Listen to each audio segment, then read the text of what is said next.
கர்த்தர் ஸ்தோத்திரம். அதாவது இன்னைக்கு உபாச பேரில் என்ன செஞ்சு அதை மட்டும் உங்களுக்கு சொல்ல போகிறேன். என்ன நடந்ததுன்னு சொன்னாக்கா, ஆண்டவராகிய இயேசு கிறிஸ்துவுக்கு எப்பேற்பட்ட வியாதி குணப்படுத்தக்கூடிய வல்லமை அவருக்கு உண்டு. வேதத்தில் யோவான் 5ஆம் அதிகாரத்தில் ஒரு வசனம் சொல்லுது, எருசலேம் பக்கத்தில் பெதஸ்தா என்கிற ஒரு இடம், பெதஸ்தா அந்த இடத்துல அங்கே ஒரு குளம் ஒன்று இருக்குது. அந்த குளத்தில் வந்து ஊனர், சப்பானிகள், செவிடர்கள், குருடர்கள், மூடவர்கள் போய் படுத்துட்டு இருப்பாங்க. எதுக்காக படுத்துட்டு இருப்பாங்கன்னா, இது போல் ஒரு குளம் ஒன்று இருக்கும். அந்த குளத்தில் எப்போவாது தேவதூதர்கள் வந்து கலக்குவாங்க தண்ணி. அப்போ கலக்கும் பொழுது யார் உஷாராக இருக்கிறாங்களோ அவங்க போய் இறங்கினா அது எப்பேற்பட்ட வியாதி வந்து குணமாயிடும்.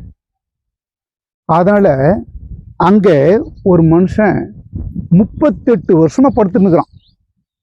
எத்தனை வருஷம்? 38 வருஷம். அவனுக்கு எவ்வளோ வேதனை இருந்திருக்கும்.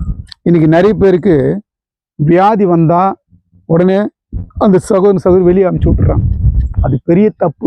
அது மாதிரி பண்ணவே கூடாது. ஆனால் இவன் எத்தனை அந்த குளத்தை விட்டுட்டாங்க. அப்போது ஆண்டவர் இயேசு அங்கே வர்றாரு. வரும்போது எல்லாரும் பார்க்குறாங்க, என்னப்பா நீ 38 வருஷம் ஒரு இடத்துல படுத்துனுக்கிறியா? அவனுக்கு எவ்வளோ ஒரு தைரியம் இது பாருங்க.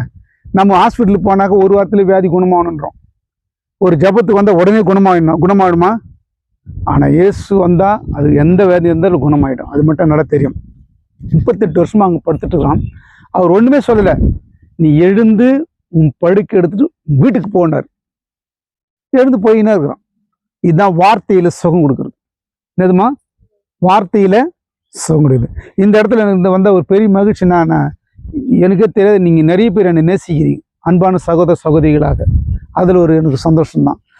பேசும்போது நீங்கள் கவனித்தா வியாதி போயிடும்.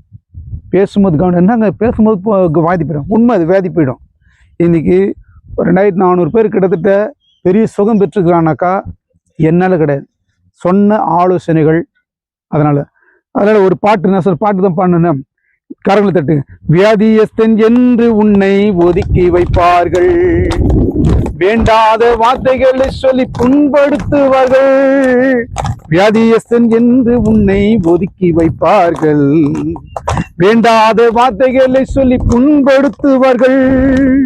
வாழ்வதா சாவதா என்று நீ எழுது புலம்பிடுவாய், வாழ்வதா சாவதா என்று நீ எழுது புலம்பிடுவாய்.